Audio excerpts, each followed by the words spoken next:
나의 갈 길 다가도록 예수 인도하시니 내 주 안에 있는 긍휼 어찌 의심하리요. 믿음으로 사는 자는 하늘 위로 받겠네. 무슨 일을 만나든지 만사 영통하리라. 무슨 일을 만나든지 만사 영통하리라.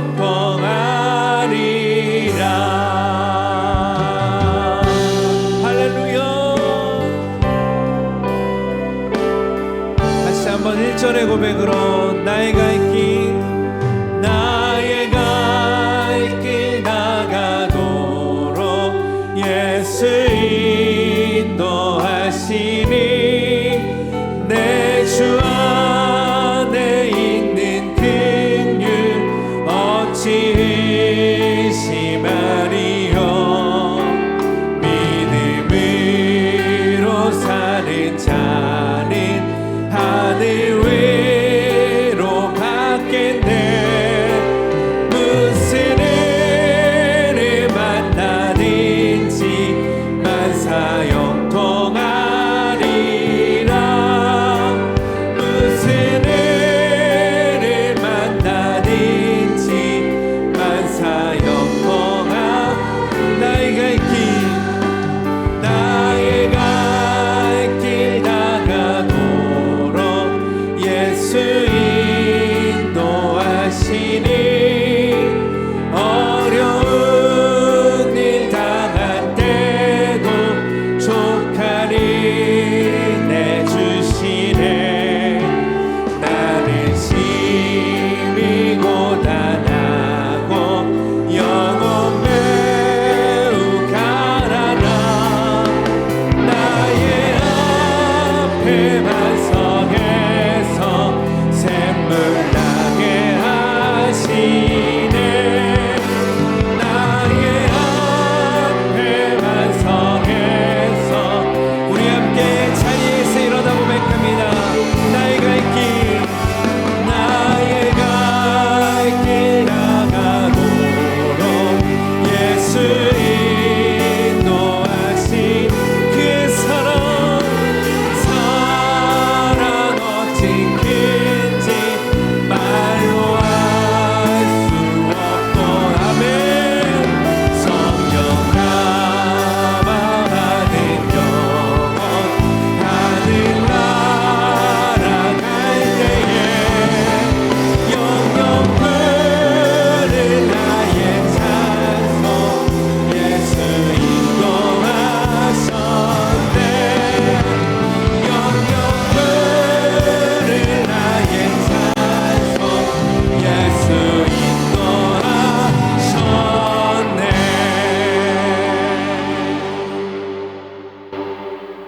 야훼께서 요셉을 위하여, 하나님께서 요셉을 위하여 라는 제목으로 하나님 말씀 나누겠습니다. 이 50장으로 되어 있는 창세기의 가장 많은 분량의 내용은 두 인물입니다. 하나는 아브라함, 또 하나는 요셉입니다. 요셉도 아브라함처럼 한 14장 이나 되는 이 분량이 창세기에 쓰여져 있습니다. 우리는 요셉 하면은 어떤 생각을 하느냐? 꿈꾸는 사람이다. 우리는 그런 생각을 하고 있고, 그리고 요셉은 꿈의 이야기를 한 것으로 알고 있습니다. 요셉은 잠을 자다가 꿈을 꿨는데 그 꿈의 내용은 이렇습니다. 자신이 묶은 곡식단은 서 있고 형님들이 묶은 곡식단은 요셉이 묶은 곡식단을 향해서 머리를 조아리고 있었더라. 자다가 그런 꿈을 꾼 거예요. 그리고 그 꿈 이야기를 한 거예요. 그리고 또 다시 꿈을 꿨다. 어떤 꿈을 꿨느냐면 해와 달, 아버지와 어머니 부모님을 상징을 합니다. 그리고 11별, 12형제인데 11별이 다 요셉을 향해서 머리를 숙였다, 절을 하였다. 이 자다가 꾼 그 꿈 이야기를 형님들에게 한 거예요. 이 요셉 하면은 우리는 요셉이 그런 꿈을 꿨기 때문에 그 자신이 꾼 꿈을 잊지 않고 인생을 살아와서 그가 인생을 살아가는데 만나는 여러 어려움을 이기고 극복하고 애굽의 총리가 되었다. 우리는 그렇게 생각을 하는 분들이 많은데 전혀 그렇지 않습니다. 여러분, 우리가 꿈 이야기, 부모님들이 여러분에게 꿈 이야기를 해준 적은 없나요? 부모님이 내가 널 가졌을 때 이런 꿈을 꿨어 했을 때 우리가 그 꿈 이야기를 듣고 어때요? 그냥 흘려버려요. 흘려. 저희 부모님은 제가 확인은 못 해봤습니다. 꿈속에 내가 있지 않았기 때문에 저를 가졌을 때 꿈을 꿨대요. 어떤 꿈을 꿨냐면 네가 왕관을 쓰고 있었더라 그래요. 왕관을 내가 왜 쓰고 있는가? 뭐 비슷한 건 써본 적은 있어요. 장가 갈 때, 패백할 때 모자 이렇게 그런 거 써본 적이 있는데 뭐 그런 이야기를 들었다고 해서 내가 왕관을 쓸 인물이 될 것이다라고 생각하는 사람은 없어요. 요셉도 이렇게 잠을 자다가 꾼 꿈 이야기를 그냥 한 것뿐입니다. 그런데 그 꿈 이야기를 했는데 요셉은 그 꿈을 꾼 것을 가지고 애굽의 2인자 총리가 되었다. 꿈을 꾼 것은 맞지만은 그 꿈을 꾼 것이 애굽의 총리가 되는 꿈도 아니고 그냥 형제들이 자신을 향해서 뭐 조아렸다, 뭐 절을 했다, 그 정도의 꿈일 뿐이에요. 그러면 성경은 이 요셉에 대해서 뭐라고 말씀하느냐? 오늘 여러분들에게 읽어드린 내용이 핵심입니다. 여러분들과 함께 우리가 합독한 내용은 무엇입니까? 창세기 39장 5절의 이 말씀, 그가 요셉에게 자기의 집과 그의 모든 소유물을 주관하게 한 때부터 야훼께서 요셉을 위하여 그 애굽 사람의 집에 복을 내리심으로 야훼의 복이 그의 집과 밭에 있는 모든 소유에 미친지라. 모든 애굽 사람 아니에요. 한 애굽 사람, 그 애굽 사람이에요. 그 애굽 사람에게 하나님께서 복을 내리셨대요.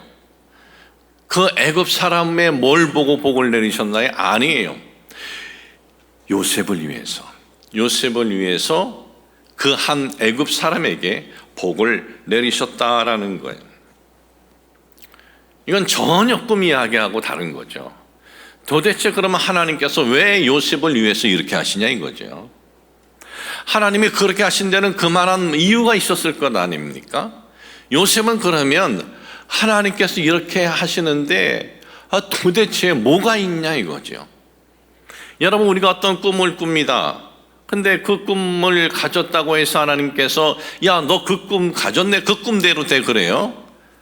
그러면 우리 꿈 다 이루어졌겠네요. 요셉은 하나님께서 요셉을 위해서 뭔가를 이렇게 하실 수 있도록 요셉은 한 거예요. 도대체 그게 뭐냐 이거죠. 오늘 그 부분을 여러분들과 함께 살펴보려고 합니다. 첫째는 요셉은 거룩한 분노가 있었다라는 거예요. 거룩한 분노가 있었다. 요셉의 아버지는 야곱입니다. 야곱은 12아들들이 있는데 요셉이 몇 번째 아들이냐 하면 11번째 아들입니다.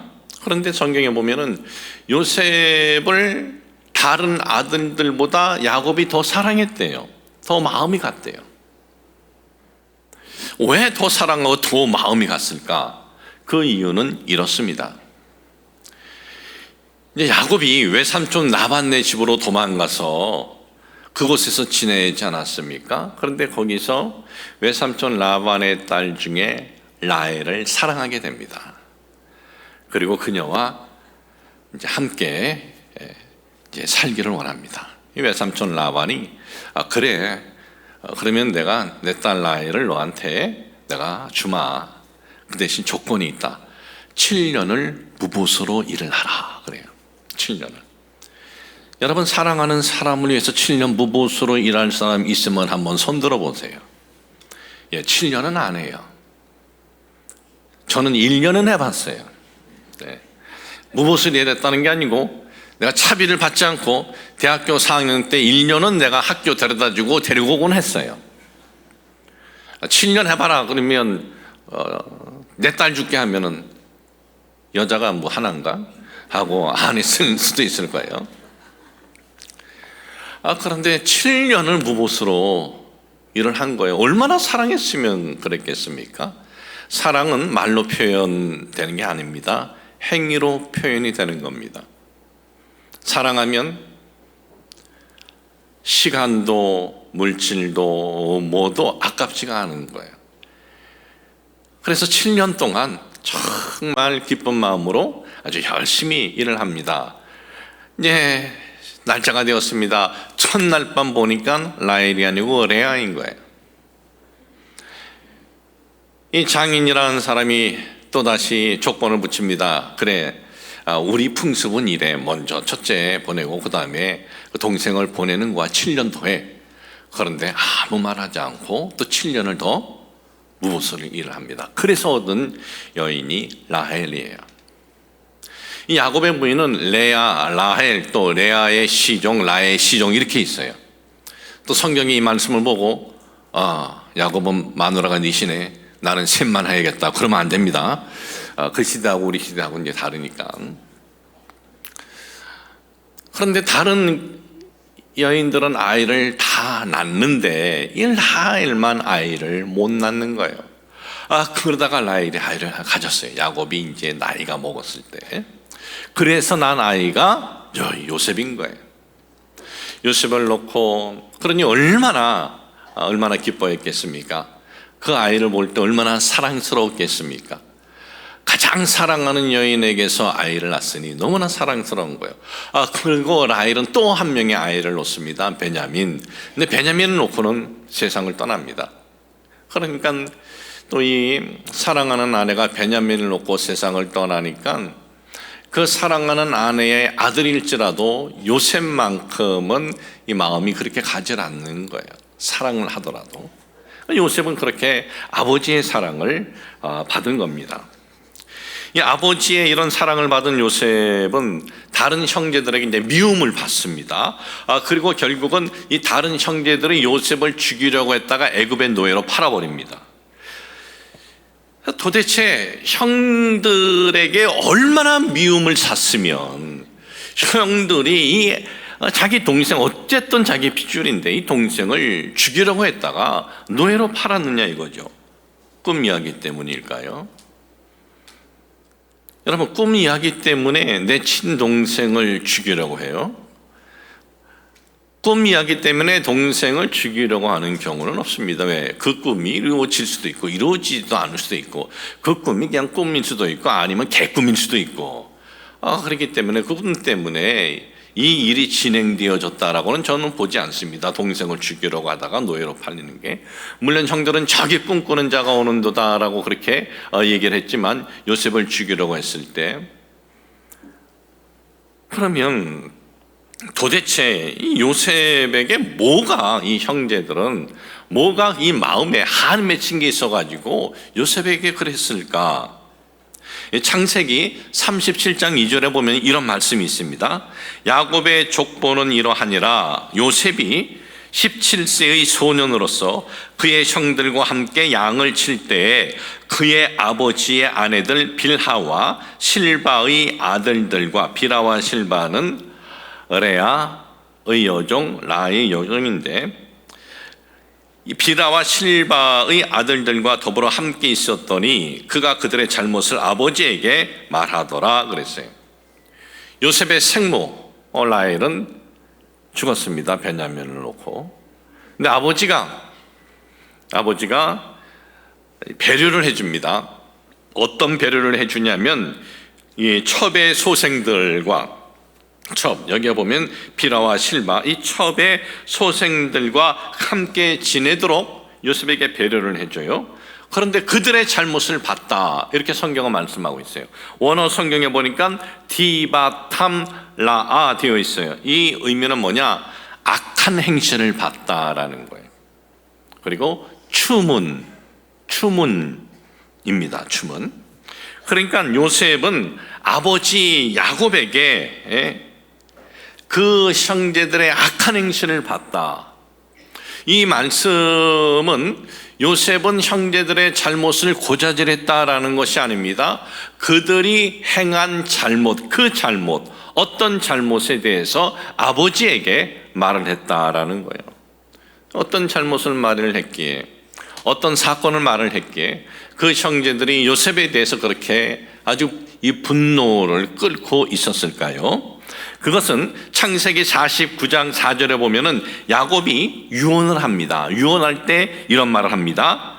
물의 끓음 같았은즉 너는 탁월하지 못하리라. 네가 아버지의 침상에 올라 더럽혔음이로다. 그가 내 침상에 올랐었도다. 그래요. 큰아들 루벤에 대한 얘기인데, 이 큰아들 이 루벤 아버지의 침상을 더럽혔대요. 레아 그리고 라헬, 이 아버지의 아내들, 그리고 레아의 시종, 라헬의 시종은요 어렸습니다. 그리고 루벤은 레아의 이 큰아들, 첫 번째 아들이에요. 그러니까 시종으로 있었던 아버지의 아내들하고는 나이 차이가 없는 거예요. 그런데 그 잘못을, 아버지의 침상에 올랐다라는 것은, 더럽혔다라는 것은 아버지의 아내를 범했다라는 거예요. 그런 악행이 있었다라는 거예요. 그런 악행이 있었는데도 다른 형제들은 다 침묵한 거예요. 다 침묵을 하고 있는데 요셉은 이거는 하나님께도 큰 죄고, 이거는 아버지께도 큰 죄다. 이거는 아버지가 아셔야 되고, 그리고 이것은 아버지께서 이것은 막아야 된다. 이 부분에 대해서는 침묵할 수 없다라고 한 거예요. 이런 악행은 안 됩니다. 이런 악행은 막아야 됩니다. 이런 악행은 더 이상 하면 안 됩니다 라고 말했던 거예요. 형제들은 그런 요셉에 대해서 마음에 분을 품고 있었다라는 거예요. 우리는 일반적으로 요셉 하면은 꿈, 이것만 생각을 합니다. 요셉은요 거룩한 분노가 있었어요. 거룩한 분노. 여러분, 우리는 부족한 부분이 우리에게 있어요. 우리 약한 부분이 있어요. 그런데 어떤 거는, 이런 거는 정말 우리가 하면 안 되는 게 있어요. 이것은 아무리 내게 이익이 되고, 이것은 아무리 내게 손해가 돼도, 이것은 하나님 앞에서 우리가 하면 안 되는 것들이 있어요. 그런 것에 대해서 우리가 거룩한 분노를 가질 줄 알아야 한다라는 거예요. 여러분, 우리가 인생을 살아갈 때 화나는 인생 일들이 얼마나 참 많이 일어납니까? 어떤 환경으로 인해서 화날 때가 있어요. 환경으로 인해서 나에게 펼쳐지는 환경하고 어떤 사람하고 펼쳐지는 환경하고 비교해보면 너무나 다른 거예요. 그때 화가 나죠. 왜 저 사람의 환경은 저렇게 펼쳐지는데 왜 나에겐 이런가? 또는 사람에 대해서 우리가 화가 날 때도 있어요.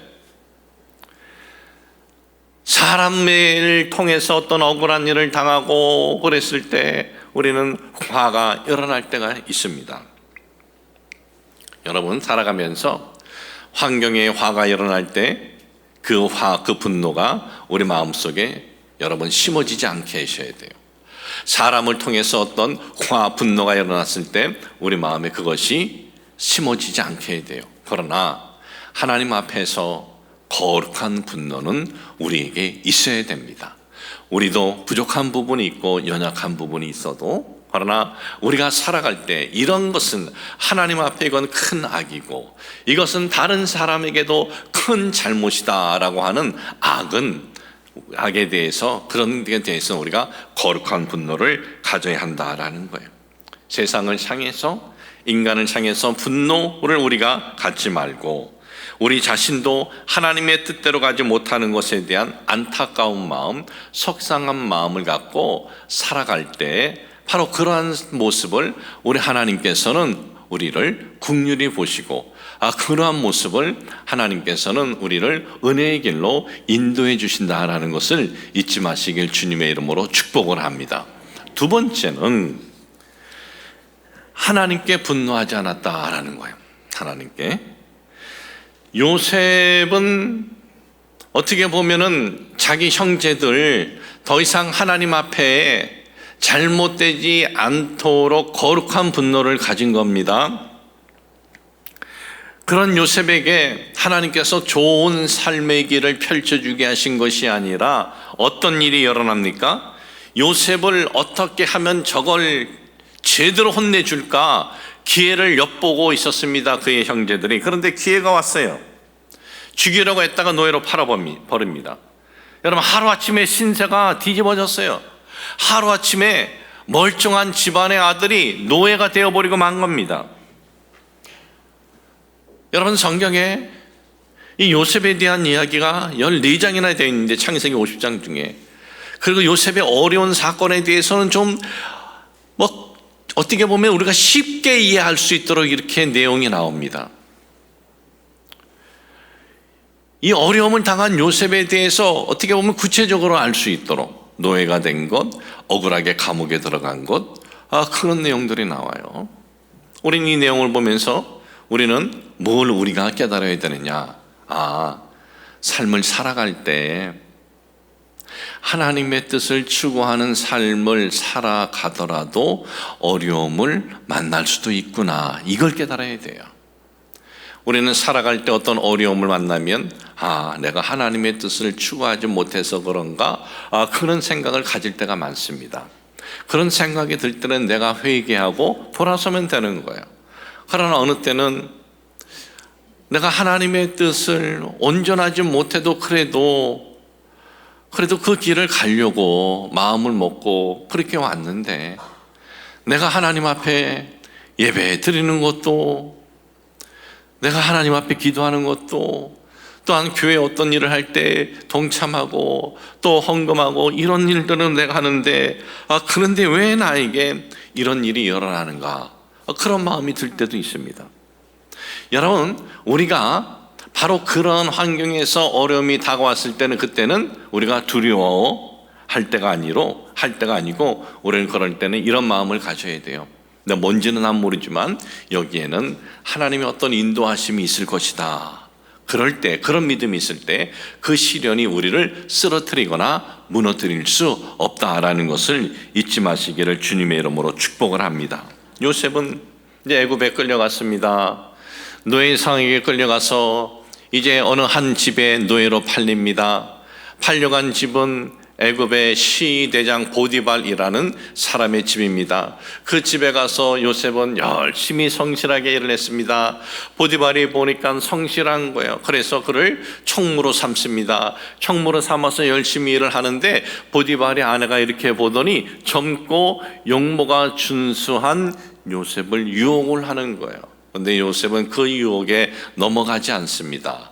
유혹을 하다가 안 되니까는 어느 날은 붙잡고 늘어집니다. 그걸 뿌리치고 나옵니다. 뿌리치고 나오면서 요셉이 어떤 고백을 했습니까?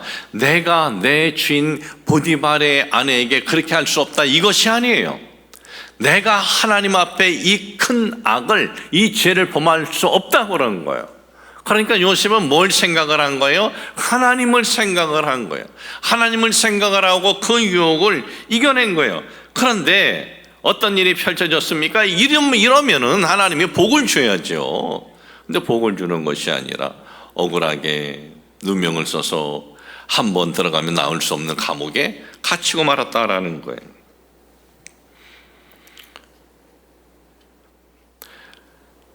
형제들의 악행을 아버지에게 바로 잡아달라라고 했고, 그래서 노예로 팔렸고, 노예로 팔려와서 열심히 최선을 다해서 충성을 했더니 어떤 일이 펼쳐집니까? 억울하게 누명을 써가지고 감옥에 갇힌 거예요. 한 번 들어가면은 나올 수 없는 감옥입니다. 바로 그럴 때 이 요셉은 얼마든지 마음에 이런 화가 있을 수 있습니다. 하나님, 내가 하나님의 뜻을 추구하면서 그래도 달려왔는데 왜 나에게 이런 일이 펼쳐집니까? 왜 하나님의 뜻을 추구하는 나에게 하나님 복은 못 주시더라도, 아니 어떻게 삶은 이렇게 나를 망가지게 할 수 있겠습니까? 라고 얼마든지 그는 분노하고 원망할 수가 있는 거예요. 그런데 요셉은 분노 원망하지 않습니다. 감옥에 갇혔어요. 한번 들어가면 못 나오는 감옥이에요. 이 정치범만 갇히는 감옥입니다. 근데 그 감옥에서 어떤 일이 펼쳐집니까? 간수의 눈에 띄어서 감옥에 있는 모든 일을 맡겼다라는 거예요. 간수의 눈에 띄어서 감옥에 있는 모든 일을 맡겼다. 지금 요셉이 갇힌 감옥은 정치범들, 특별한 정치범들만 갇히는 감옥입니다. 애굽의 왕이 사면령이 내려지지 않으면 못 나가는 곳이에요. 그곳의 간수라고 하는 사람은 보통 사람이 아닌 거예요. 정치범들만 상대했던 사람이라 사람의 이렇게 모습을 보면은 이게 어느 정도 이게 계산이 되는 사람이에요. 그런데 그에게 감옥의 일을 맡겼다. 감옥의 일을 잘못 맡겨서 잘못 돌아가면 간수가 모든 책임을 지는 거예요. 감옥에 있는 죄수가 책임지는 것이 아닙니다. 그런데 맡겼다는 거예요. 어떻게 그럴 수가 있을까요? 요셉의 마음에 이 분노가 차 있지 않기 때문에 그런 거예요. 여러분, 지금 요셉은 얼마나 많은 분노로 차 있을 사건들을 만났습니까? 아니, 어떻게 같은 핏줄인 형제가 자신을 죽이려고 했다가 노예로 팔 수 있느냐? 그 형제들은 이 분노가 여기에 심어져 있고, 그리고 애굽의 이 보디발의 집에서 그렇게 재산이 늘어나게 해 주었는데, 그런데 어떻게 나를 이런 한 번 들어가면 나올 수 없는 감옥에 갇히게 하는가 할 때 그 마음에 이 분노가 여기에 심어져 있고, 그리고 하나님 축복은 못 해줄지언정 어떻게 내 삶을 이렇게 망치게 하십니까 하는 분노가 있었다면 어떻겠어요? 안에 분노가 있고 안이 썩어져 있으면 바깥의 얼굴도 썩어져 있어요. 바깥의 얼굴도 분노가 있어요. 바깥의 얼굴이 정말 아주 인상이 이그러져 있어요. 그래서 삶에 많은 아픔이 있는 사람은 인상이 자신도 모르게 그렇게 이그러지는 거예요. 속에 있는 것이 겉으로 보이는 거예요.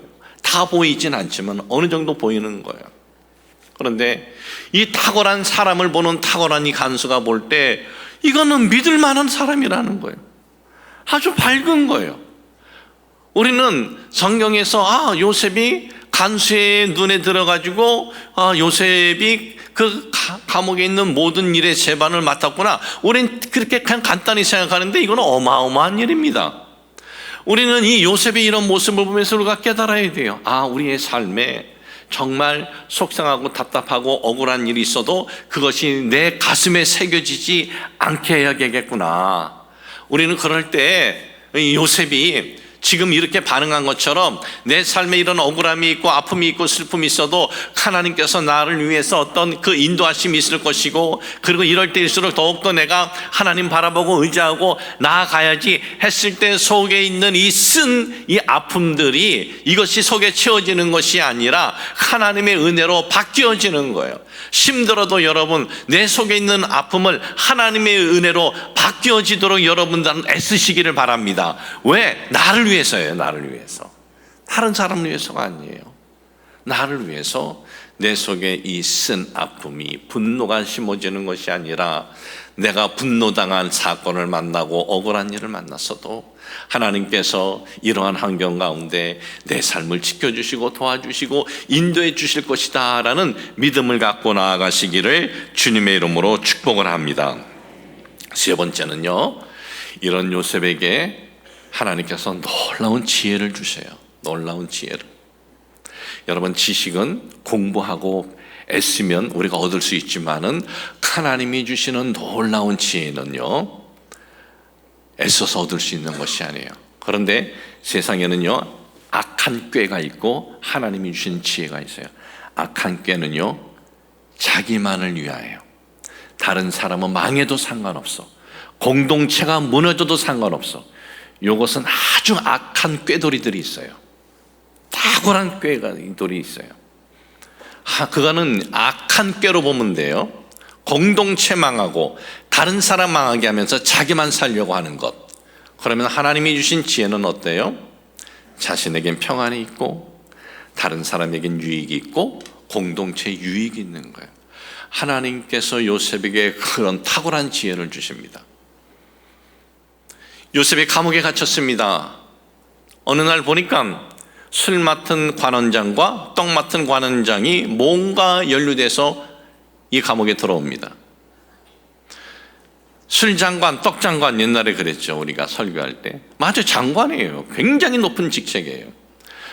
이 시대에서 왕을 죽이려고 할 때 어떻게 죽이느냐? 먹는 것에 독을, 마시는 것에 독을 넣어서 죽여요. 그러니까 왕 옆에서 왕이 먹기 전에 먼저 떡장군이 먹어보고 술장군이 마셔보는 거예요. 이 관원장이. 독이 있으면 자기가 먼저 대신 죽는 거예요. 식탁에서 왕하고 아주 탁월한 지혜를 나누는 사람이에요. 박식한 사람이에요. 그렇게 가장 영향력 있고 왕으로부터 시임받는 두 사람이 왔는데 어느 날 두 사람이 꿈을 꿉니다. 번뇌하고 있는 거예요. 요셉이 그 꿈을 해석을 해줘요. 떡장관은 해석대로 죽임을 당하고 술장관은 다시 복직이 됩니다. 그때 요셉이 술장관에게 부탁을 합니다. 저는 애굽 사람 아닙니다. 저는 시브리 사람입니다. 왕에게 말씀해 주셔서 우리 집에 좀 가게 해주세요. 그래요. 마지막 정말 기대였죠. 술장관이 그 기대대로 해줄 것을 얼마나 바랐겠습니까? 근데 한 달이 지나도 소식이 없고 두 달이 지나도 소식이 없고 1년이 지나도 소식이 없는 거예요. 2년이 되겠어요. 아무 소식이 없어요. 그 2년이 지났을 쯤에 또 애굽의 왕궁에서 한 사건이 터집니다. 바로가 왕이란 뜻이에요. 바로가 이름이 아니고 왕이 꿈을 꿨는데 그 누구도 그 꿈에 대한 해결책을 해석도 못하고 그러는 거예요. 그때 이 술 관원장이 생각이 나는 거예요. 왕이요, 죄송합니다. 제가 감옥에 갇혔을 때 제가 꿨던 꿈을 해석하는 사람이 있었습니다. 그래, 데리고 와. 네, 데리고 왔어요. 요셉의 꿈 해석을 해요. 요셉은 꿈을 해석을 하고 나서 해석뿐만 아니라 요셉은 바로가 있고 그 신하들이 있는데 대처 방안을 말을 해요. 근데 대처 방안을 말을 했을 때 바로나 애굽의 대신들이 다들 번쩍이는 뭐가 확 온 거예요.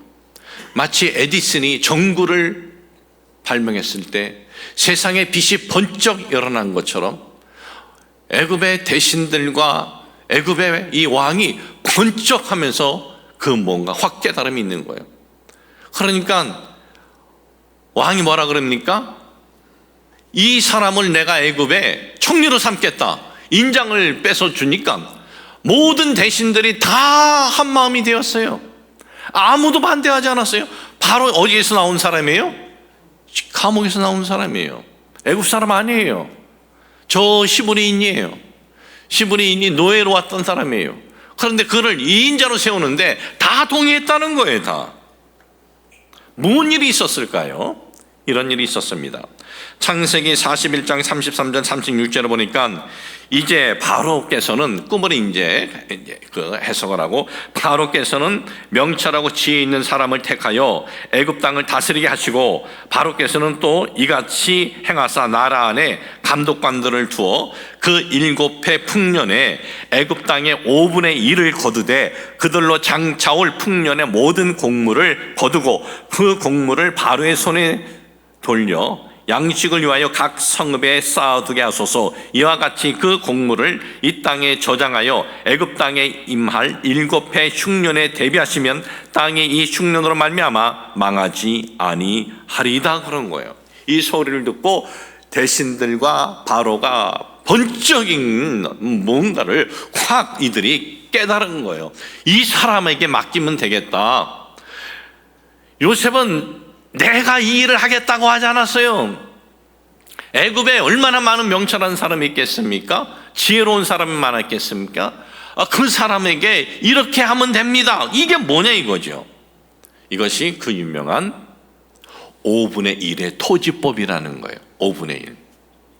풍년 때 애굽에 나오는 모든 곡물에 그 백성들에게 5분의 1을 세금으로 내라 그러십시오. 그걸 잘 저장해 두십시오.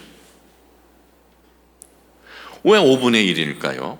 5분의 2 하면 더 저장이 잘 된 때 풍년인데 5분의 1을 하면은요, 백성들이 자기가 애써서 거둔 것에 대해서 5분의 2를 가져가면은요, 폭동이 일어납니다. 불만이 일어납니다. 그러니까 5분의 1을 거두게 하라고 한 거예요. 아니 그러면 백성들 좀 마음 더 편하게 하도록 10분의 1로 하죠. 10분의 1을 하면 나중에 이것이 모자랄 수가 있는 거예요. 이것이 그 놀라운 5분의 1 토지법인데, 이 토지법이 이집트 노예의 그로 있었던 요셉이 감옥에서 나와가지고 선포한 이 5분의 1 토지법이 애굽에서만 이것이 실행된 것이 아니라 이것이 계속해서 5분의 1의 토지법이 이어집니다. 그 다음에 세워진 제국이 아수르 제국, 그 다음에 세워진 제국이 이 바벨론 제국, 그 다음에 이 헬라 제국, 헬라 제국을 지나서 로마 제국 때 1대 황제가 있습니다. 옥타비아누스 황제 때까지 장작 1500년 동안 가장 이상적인 토지법이 5분의 1 토지법이라는 거예요. 실제 있었던 이 역사적의 이 일을 제가 여러분들에게 이렇게 말씀드리는 이유는 여기에 있습니다. 성경은 소설이 아니다라는 거고, 성경은 사람의 어떤 그 생각이 아니고 성경은 하나님의 말씀이다라는 거예요. 그리고 그 누구도 생각지 못한 것을 하나님께서 요셉을 통해서 5분의 1의 토지법의 지혜를 허락해 주셨다라는 거예요. 이 대처 방안을 듣고 나서 모든 애굽의 대신들과 왕이 요셉을 제2인자로 세워서 이 모든 책임을 맡게 해 주었다라는 거예요. 어떻게 요셉은 5분의 1의 이 토지법이 그의 지에서 나왔을까요? 그가 무슨 농사꾼이었나요? 요셉의 집은 농사꾼 아닙니다. 목축업을 하는 사람이에요. 그러면 이 지혜는 누가 주신 거예요? 하나님이 주신 거예요. 어느 때 하나님이 주셨습니까? 그는 거룩한 분노가 있었어요. 거룩한 영적인 분노. 요셉도 부족한 부분이 있는 인물입니다.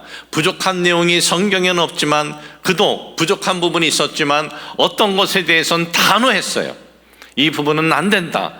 아무리 내가 해가 와도 이것은 안 된다. 아무리 내가 이익이 돼도 이것은 안 된다라는 거룩한 분노가 그에게 있었고, 그는 살아갈 때 사람들에게 아픔을 당하고 환경에 어떤 어려움이 있을 때, 억울한 일을 당할 때 환경이나 사람에게 분노하진 않았습니다. 하나님에게도 분노하지 않습니다. 그런 요셉에게 하나님께서는 가장 중요한 때, 가장 중요한 시기 때 그 누구도 생각지 못한 하나님의 지혜를 허락해 주셨다는 거예요. 여러분, 우리가 살아가면서 이 요셉이 받은 이런 은혜를 우리가 소원하고 요셉이 받은 이 지혜를 우리가 소원한다면, 오늘 요셉이 어떻게 살았는가를 보면서 우리가 살아갈 때 거룩한 분노를 내가 가질 줄 알아야 하고, 주님의 뜻을 내가 추구하지 못할 때는 좀 마음에 정말 안타까움을 우리가 느끼는 줄도 알아야 되고, 세상을 살아가면서 내가 원하는 대로 뜻대로 되지 않았을 때 세상과 사람과 하나님에 대해서 원망하지 않고 그런 환경에 있을 때 더욱더 하나님의 인도하심을 구하고 하나님의 도우심을 구하면서 살아가시길 주님의 이름으로 축복을 합니다. 하나님 아버지, 우리에게도 거룩한 분노가 있게 하여 주시옵소서. 삶이 꼬일 때 원망 분노가 아니라 더욱더 하나님을 바라보며 나아가게 하여 주시옵소서. 요셉에게 임한 은혜가, 요셉에게 임한 지혜가 우리에게 임하게 도와주옵소서. 예수님의 이름으로 기도합니다. 아멘.